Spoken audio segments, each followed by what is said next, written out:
So I'm about to watch the episode 15x15, which is episode 67 of Hunter x Hunter.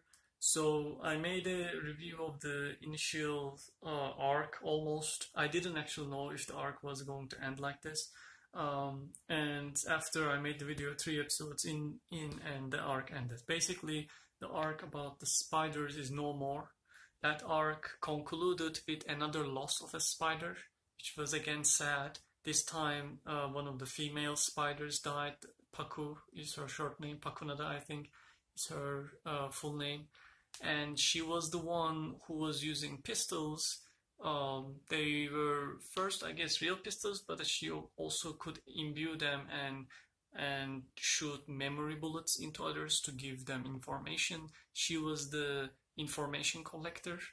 She was apparently essential because she could just ask a question, and by touching another person, she would immediately learn all the memories. And Kurapika wanted her dead so badly because of her special ability, I think, because she would reveal his identity, which eventually was revealed, by the way. So I was surprised that when Gon, Killua, Kurapika set up this trap on the spiders at a hotel lobby to capture their head, I didn't think that they were able to do that, because they would be able to do that because Chrollo, the head spider, is a very strong one.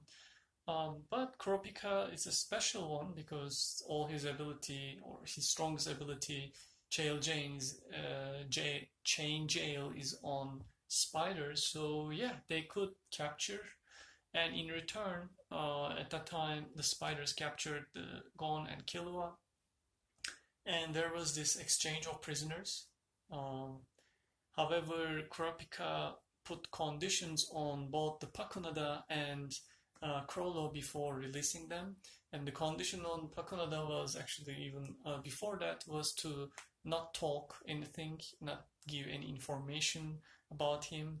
And the condition on the Chrollo was never use Nen and do not see the spiders. So when Pakunada basically gave Killua and Gon and Chrollo was released, Chrollo couldn't go back to the other spiders. So he just followed his prophecy, the fortune-telling ability, and he followed east. And later on, I now learned that he actually followed and came to Green Island. More on that later. I'm probably going to make another video about that. And what happened was, when Pakunada returned, I don't know if there was any way for her to give information, and other spiders were getting very uneasy anyway, again, especially that Finks guy, who's very impatient. He's an enhancer. So basically, Pakunada shot the memory bullets to other spiders and just basically this way explained what happened. And by doing so, she I guess went against the condition, and the knife pierced on her heart. The knife on her heart pierced her heart, and she died. It was sad because she literally died without being able to really say or explain anything to other spiders, just saying that you will learn soon enough, and she died. It was a very cruel way. If somebody were to watch these episodes around 50s and until the end of 58, one would think that spiders are not the villain and Kurapika is the villain, because Kurapika was very cruel and he's there only for revenge. And Gon and Killua mentioned that they actually don't want Kurapika to kill. They don't want him to turn into this revenge killer, but that's pretty much what he ends up doing. You know, if you put a condition on somebody like this, and if they disobey, you would end up killing that person, basically. It was sad, and it starting with 59, the new arc started, which is weird because even though we still can see the spider members a little bit, there are, I think, like 6 of them occasionally popping up.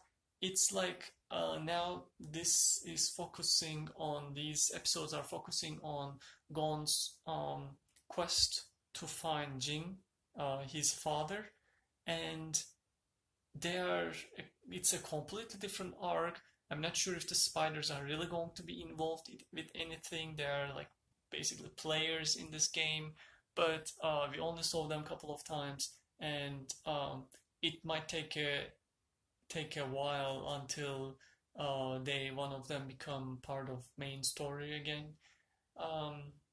I was a bit sad because I am now interested in those spider gang members, and I really tried to empathize them, and I find that gang to be a very rich one, and I bonded with them. So I no longer see them as villain. It's almost like in a sense with Obito from Naruto, the villain who later on is now the guy, one of the personalities that I like the most in the anime world.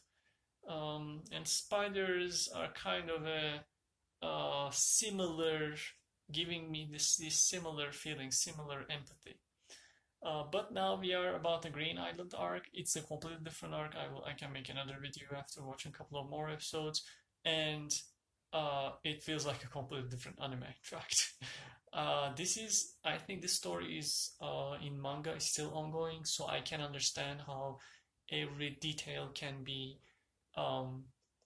explained in these very long storytelling. It's like One Piece. Unfortunately, Hunter episodes aren't as many as One Piece, and this, I think, has ended already. So even though the story is actually ongoing in manga, so yeah, I will still enjoy whatever arcs or stories are left, because I enjoy fighting anime, and this is a very peculiar, a very unique, very tactic based and very detailed, by the way, anime in that regard.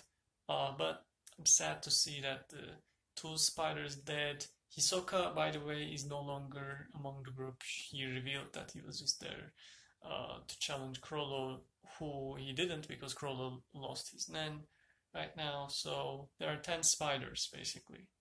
And if the leader gains his Nen, maybe, we'll see, there will be 10.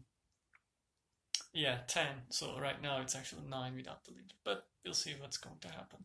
But I really felt how Pakunada wanted to save the leader Chrollo, and how much, even though their rule says that the head is dispensable and the legs can still move, I could clearly see that Pakunada wanted to save her leader. I'm not sure if there was affection there. It was not even directly implied, but maybe she loved him because she was also one of the initial members when there was a flashback scene. She was one of the spiders, and she might have basically felt like her life is like meaningless without the leader. And I'm sure other spider members are feeling similarly. So yeah, sad to see that part ended. Alright, so let's see what's going to happen in this episode 67.